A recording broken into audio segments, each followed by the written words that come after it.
2026లో మానస కైలాస మానస సరోవర యాత్ర అనేది చాలా స్పెషల్ అని చెప్పేసి అందరూ అంటున్నారు. అసలు ఏంటి సార్ ఈ సంవత్సరం స్పెషల్? ఎస్ అమ్మ, యాక్చువల్గా కైలాష్ మానస సరోవర యాత్ర ఎవ్రీ ఇయర్ స్పెషలే. కానీ మనకి ఎట్లయితే గంగే చ యమునే కృష్ణే గోదావరి సరస్వతి నర్మదే సింధు కావేరి ఇటువంటి పుణ్య నదులందరికీ కూడా ఎట్లా అయితే ఎవ్రీ ఇయర్ మనకు పుష్కరము అనేటువంటిది 12 ఇయర్స్కి ఒకసారి సంభవిస్తుందో తల్లి, అదే రకంగా ఈ యొక్క కైలాష్ అండ్ మానస సరోవర యాత్రకు సంబంధించిన ఈ రీజియన్కి కూడా, ఈ ప్రాంతానికి కూడా మానస సరోవరానికి ఈ 2026 అనేటువంటి ఈ సంవత్సరం వారి యొక్క దీంట్లో అశ్వ సంవత్సరము అంటారమ్మ. అంటే హార్స్ ఇయర్ అనేటువంటి ఒక ప్రతీక ఉంది.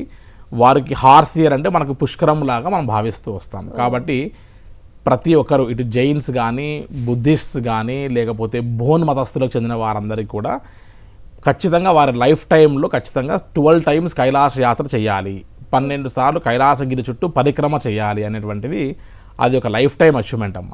అటువంటిది 12 టైమ్స్ చేయడానికి అవకాశం లేని వారు, కుదరని వారు ఈ 2026 సంవత్సరం లాంటి ఈ సంవత్సరంలో కైలాస యాత్ర చేస్తే 12 సార్లు యాత్ర చేసిన ఫలితం వస్తుందని వారికి గొప్ప ప్రతీక.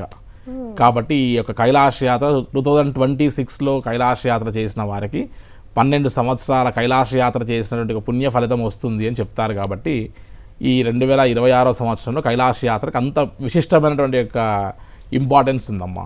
సో అంత విశిష్టత ఉన్నప్పుడు ఆల్మోస్ట్ అందరూ వెళ్ళాలని ప్లాన్ చేసుకుంటారు కదా సార్. మరి శ్రీ గాయత్రి ఎలాంటి, ఏ రూట్ మ్యాప్ ఎంచుకుంటుంది, ఏ రూట్లో ఎక్కువగా జర్నీ ఉంటుంది? ఎస్ అమ్మ, యాక్చువల్గా కైలాష్ మానస సరోవర యాత్ర అనేటువంటి ఈ యొక్క రీజియన్ అంతా కూడా మనం ఇందాక గమనిస్తే ఇదంతా కూడా చైనీస్ వారి యొక్క ఆధీనంలో ఉండి పూర్తిగా టిబెట్ యొక్క రీజియన్లో ఎంతమంది రోజుకి ఎంటర్ అవుతున్నారు, ఎంతమంది ఎగ్జిట్ అవుతున్నారు అనేటువంటిది ఖచ్చితంగా మానిటర్ అవుతుంది తల్లి. సో అందుకే మనకు group permit and group visa stumpings చేసేటప్పుడే ఒక రోజు ఎంతమంది ఎంటర్ అవుతున్నారో చైనీస్ ల్యాండ్లోకి రెగ్యులేట్ చేస్తారు.